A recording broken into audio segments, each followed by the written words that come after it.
Hoje vou apresentar para vocês uma declaração feita pelo ex-presidente Juscelino Kubitschek à edição extra da revista O Cruzeiro, que circulou em 10 de abril do ano de 1964. A publicação começa a matéria com o seguinte comentário: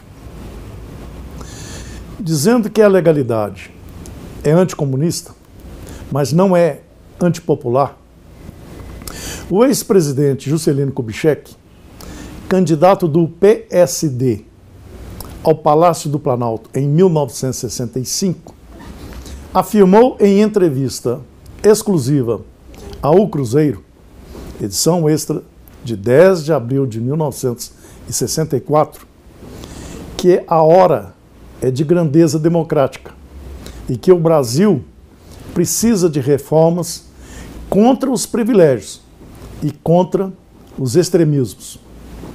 A palavra do líder, que esteve também no centro dos últimos acontecimentos, é decisiva para o desarmamento dos espíritos, agora que o país volta à paz e ao trabalho.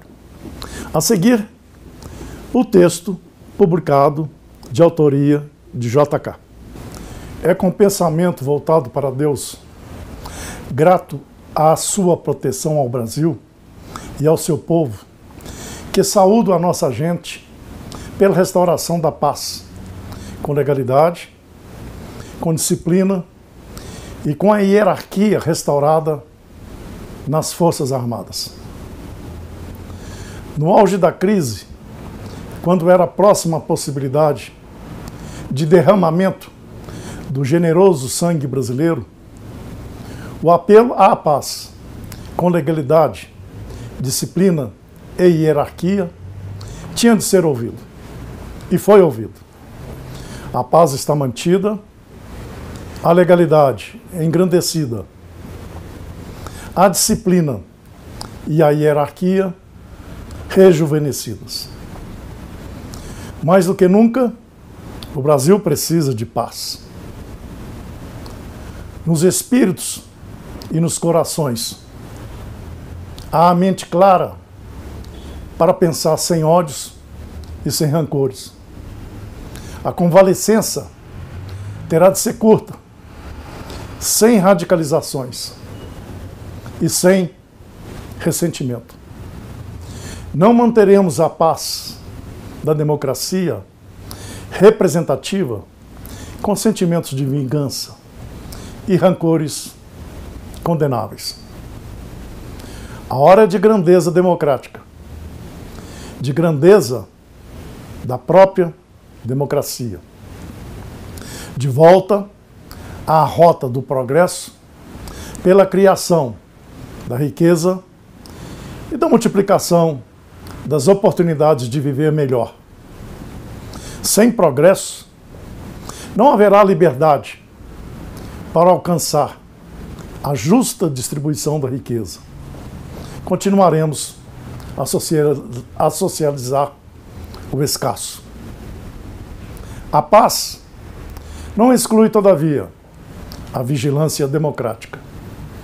O perigo comunista não estava, como se viu, no comportamento do povo e dos trabalhadores, ordeiros e democratas. O perigo comunista estava na infiltração em comandos administrativos.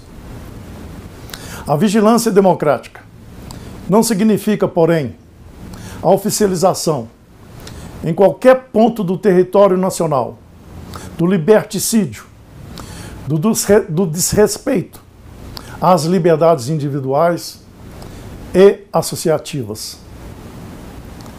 e muito menos daquelas liberdades que mais de perto se relacionam com as aspirações populares e com os direitos associativos, com os sindicatos libertados de influências políticas de cúpula.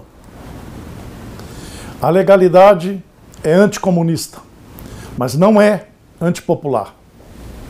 A legalidade democrática deverá estar aberta em todos os seus canais de comunicação ao livre curso dos debates. A legalidade democrática abre também a possibilidade de recolocar o problema das reformas de base. As reformas realmente democráticas, dentro da ordem social e econômica, reformas que elevem o padrão de vida dos povos nos campos e nas cidades, significando socialização da riqueza, com a preservação integral do princípio da propriedade privada, que cumpre estender e generalizar, dando prioridade aos que nada possuem. Não temos dúvidas em afirmar que a democracia só será consolidada e enriquecida com a conquista permanente da devoção popular. A legalidade democrática nos conduzirá às eleições.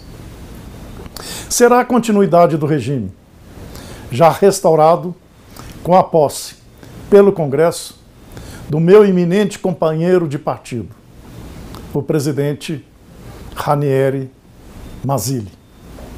O ritual democrático está firme. É preciso agora que os fins que ele simboliza sejam realizados pela ação dos brasileiros lúcidos e tolerantes.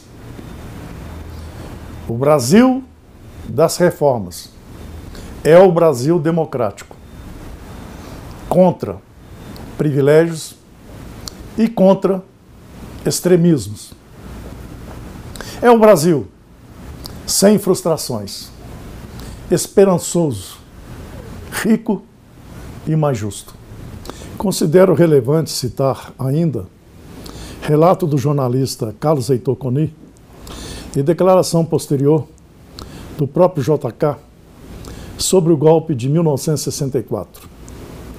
É o seguinte, o relato de Carlos Heitor Coni, aspas, 3 de abril de 1964. Essa revolução foi feita contra o João Goulart, mas 72 horas depois, ela se voltou contra mim.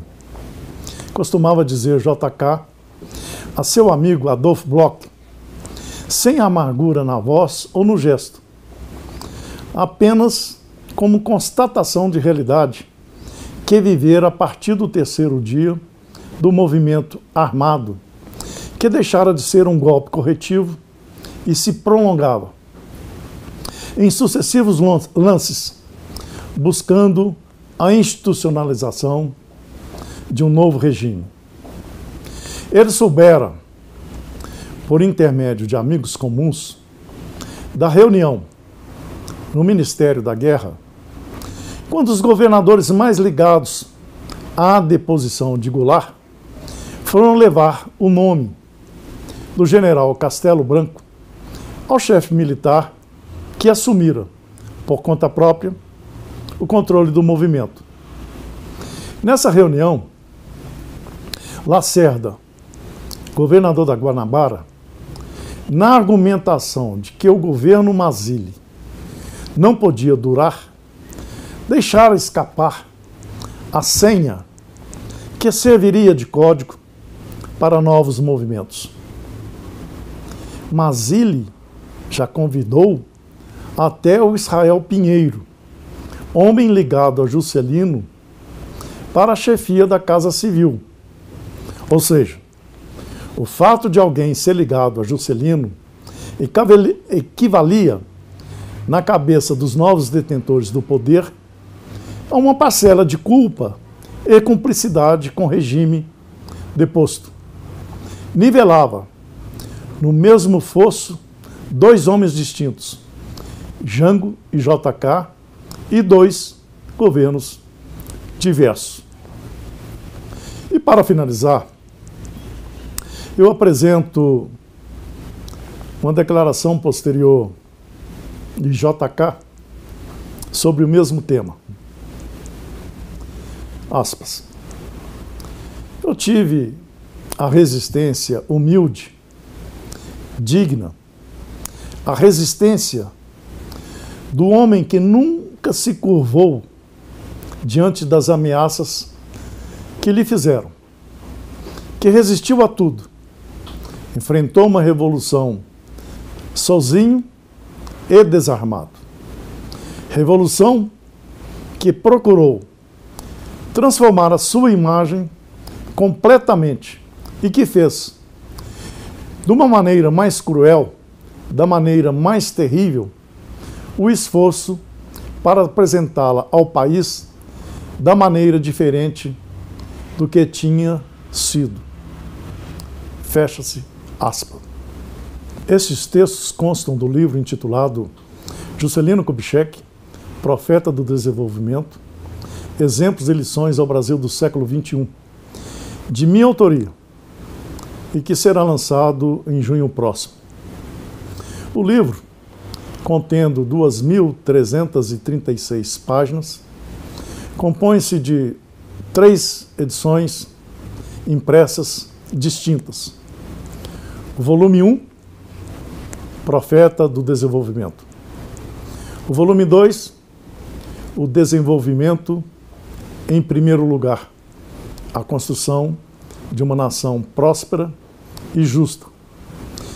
E o volume 3º, intitulado Mensageiro da Esperança, Exemplos e Lições ao Brasil do século XXI, que é a coletânea de 250 discursos proferidos no exercício do mandato da Presidência da República de 1956 a 1960 por J.K.